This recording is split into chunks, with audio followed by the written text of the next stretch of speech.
जय महाकाल मित्रों, आज फिर से हम आप लोगों के सामने उपस्थित हुए हैं। और जैसी कि हमारी हमेशा से कोशिश रही है कि हमारे जो भी फेस्टिवल्स हैं, जो भी हमारी संस्कृति है, वो हमारे विज्ञान के कितने नज़दीक है उसको समझने की। हमारे विज्ञान के, हमारे मैनेजमेंट के अगर हम देखते हैं तो हमारे बुजुर्गों ने चीज़ों को इतने अच्छे से, इतने कायदे से किया। दिक्कत जो मैं बार बार बोलता हूँ कि उन्होंने हमें गॉड लविंग नहीं गॉड फेयरिंग पर बनाया। तो आज हम गणेश चतुर्थी के अवसर पर आपसे बात कर रहे हैं। तो सबसे पहले तो आप सभी को गणेश चतुर्थी की हार्दिक शुभकामनाएं। देखिए, अब सवाल उठता है कि गणेश जी को मोदक क्यों चढ़ाते हैं, गणेश जी को हम अपने घर क्यों लाते हैं, गणेश जी से हम क्या पा सकते हैं। तो अगर हम देखेंगे तो इन चीज़ों को आज की डेट में ये हो गया है कि अगर हम मीडिया में देखेंगे तो कौन हीरो कहाँ जा रहा है, कौन बड़ा व्यक्ति कौन से स्टॉल को घूम रहा है, हम इन चीज़ों को फॉलो करते हैं। जबकि अगर आप देखेंगे, सबसे पहले हम बात करते हैं गणेश जी को चढ़ने वाली चीज़ों की, तो उनको सबसे प्रिय जो है वो है मोदक। अब अगर हम मोदक को देखते हैं तो उन्हें मोदक ही क्यों प्रिय है।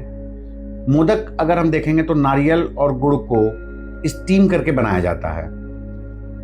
नारियल आपके गुड कोलेस्ट्रॉल को बढ़ाता है, नारियल आपके मेटाबॉलिज्म को फास्ट करता है, नारियल आपको मॉनसून में जो बीमारी वाले बैक्टीरिया है उनसे लड़ने की शक्ति देता है, गुड़ आपको कोल्ड एंड फ्लू से बचाता है, लीवर को डिटॉक्सिफाई करता है, डाइजेस्टिव एंजाइम को बढ़ाता है। अब अगर इन सारी चीज़ों को हम स्टीम कर देते हैं तो उनकी पूरी गुणवत्ता वहीं पे रह जाती है, उस मोदक के अंदर रह जाती है।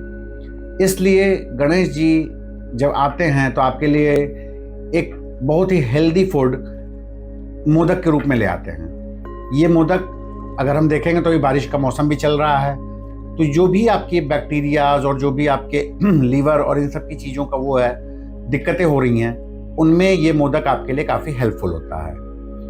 दूसरी चीज़, हम गणेश जी को घर पे क्यों लाते हैं। तो देखिए, पहले क्या होता था, आज की डेट में पीओपी की मूर्तियां बनने लग गई हैं या बहुत ही टॉक्सिक चीज़ों की मूर्तियां बनने लग गई हैं। लेकिन अगर हम कुछ समय पहले जाएं तो उस ज़माने में जो मूर्तियां बनती थीं वो विशेष प्रकार की मिट्टी की, टर्मरिक की, इन सब चीज़ों से बनाई जाती थी।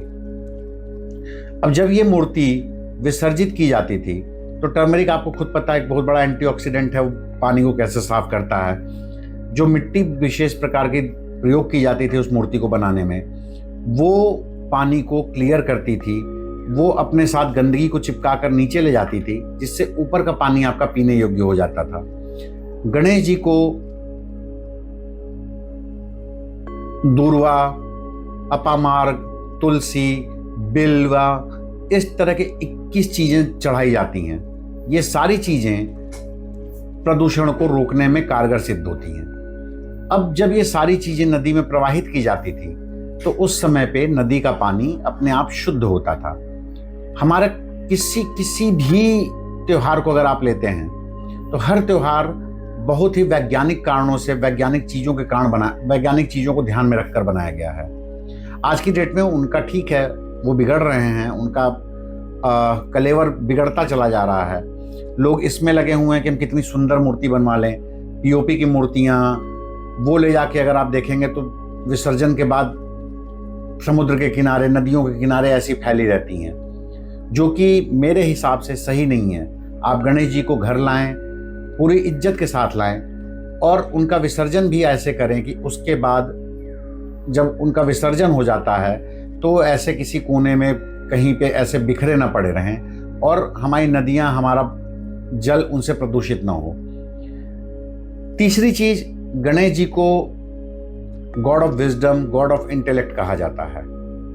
अब अगर आप देखेंगे तो गणेश जी का सर जो है वो हाथी का दिया गया है।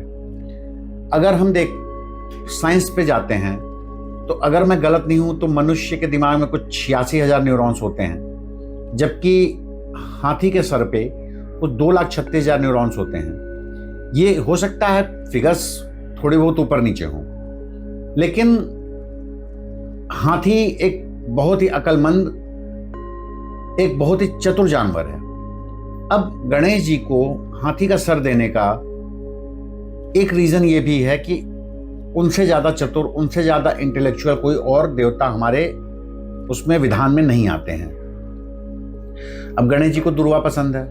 क्यों पसंद है? कभी हमने सोचने की कोशिश की कि गणेश जी को दुर्वा ही क्यों चढ़ाई जाती है?